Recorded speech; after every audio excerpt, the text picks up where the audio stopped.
అందరు అడుగుతున్నారు మూవీ ఎలా ఉందని చెప్పి. సూర్య ఎప్పుడైనా మూవీ తీస్తే అది ఒక డిఫరెంట్ కాన్సెప్ట్ తోటి తీస్తారు. సో లవ్ యూ సూర్య. ఎవరన్నారు? ఇక్కడ చాలా మంది వేరే వేరే ఫ్యాన్స్ అండి. మేము సూర్యకి ఫ్యాన్, మీరు అల్లు అర్జున్ ఫ్యాన్ ఏమో, మీరు వేరే వాళ్ళకి చాలా మంది వాళ్ళకి వాళ్ళ ఓన్ ఉంటుంది.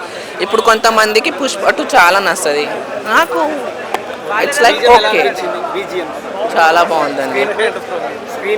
స్క్రీన్ ప్లే కూడా చాలా బాగుంది. అండ్ మెయిన్ ఏంటంటే 3D ఎఫెక్ట్ ఉండే ఇక్కడ కొన్ని ఫైటింగ్స్లో లైక్ ఫైర్స్ అట్లా వస్తుంటే నా మీదకి వచ్చి పడుతుంది ఆ ఫీలింగ్. కొంచెం చాలా మంది స్టోరీ పరంగా కొంచెం లాగ్ అనిపిస్తుంది, పీరియాడిక్ టైం కదా, ఏదో తీయాలన్నట్టు తీసారు అని చెప్పేసి అంటారు. సో దానికి తీయాలని తీసండి. ఇప్పుడు ఆల్రెడీ 3-4 మూవీస్ వచ్చాయి.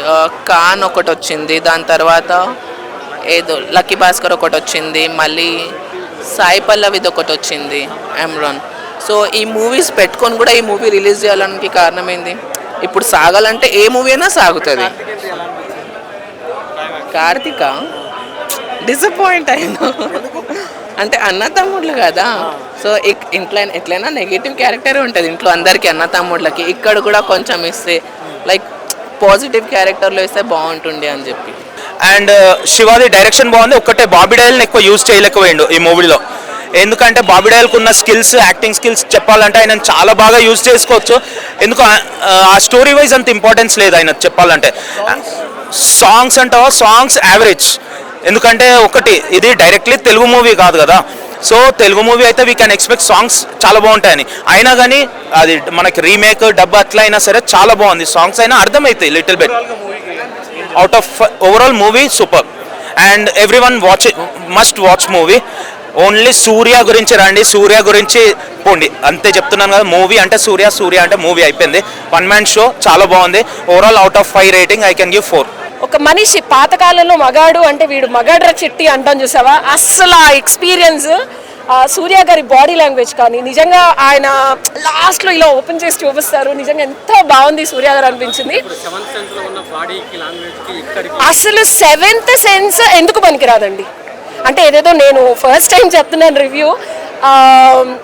మహా అయితే బాహుబలి ఒక రేంజ్ సెట్ చేసింది, నెక్స్ట్ లెవెల్ ఆర్ఆర్ఆర్ ఇంకొక రేంజ్ సెట్ చేసింది. చిన్నపిల్లల సెంటిమెంట్ తీసుకొని చేశారేమో మూవీ, మళ్ళీ రీక్రియేట్ అయిందేమో అనిపించే లోపల మన తెలుగు వారి అమ్మదనం అంటే పిల్లల మీద ఉండే మమకారం అలా అని చెప్పి మన ఇండియన్ కాన్స్టిట్యూషన్ కానీ మన న్యాయవాద స్థితిలో మనం ఏదైతే తప్పు చేస్తే వాళ్ళని శిక్షించేసి మాట్లాడితే వాళ్ళని మనం ఇబ్బంది పెట్టాం బయట ఉన్నలాగా.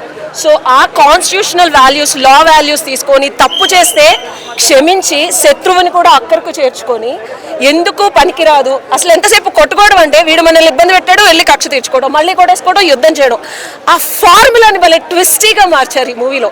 అది చాలా అద్భుతంగా అనిపించింది. అండ్ అక్కడికి ఎండ్ అయిపోద్దాం అనుకుంటాం మనం సినిమా, ఇంకేముంది అయిపోయింది ఓకే క్షమించేశారండి.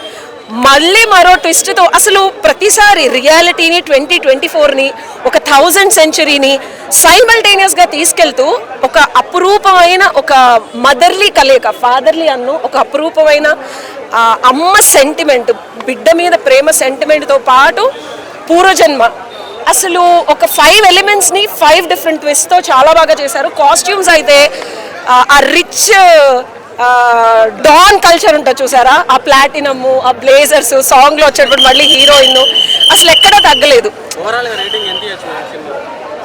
నేను చెప్తున్నానని కాదు కానీ ప్రతి తెలుగు వారు అంటే ఇప్పుడు మనం ఆర్ఆర్ఆర్ ఒక స్టాండర్డ్. నేను మొన్న యూఎస్ నుంచి వచ్చాను, యూఎస్ వెళ్ళి నేను తెలుగు ఫిలిం ఇండస్ట్రీ అంటే ఎవ్రీబడి వాజ్ లైక్ ఓ మీరు తెలుగు ఫిలిం ఆర్ఆర్ఆర్ అని చెప్పి డాన్స్ చేస్తున్నారు. సో తెలుగు వారు, తెలుగు తమిళం పెద్ద డిఫరెన్స్ ఏం లేదు, మనం ఆంధ్ర తెలంగాణ విడిపోయినట్టు విడిపోయాం అంతే. సో మన ఇండియన్ ఫిలిం ఇండస్ట్రీకి మరొక ఆణిముత్యం అని చెప్పుకోవాలి.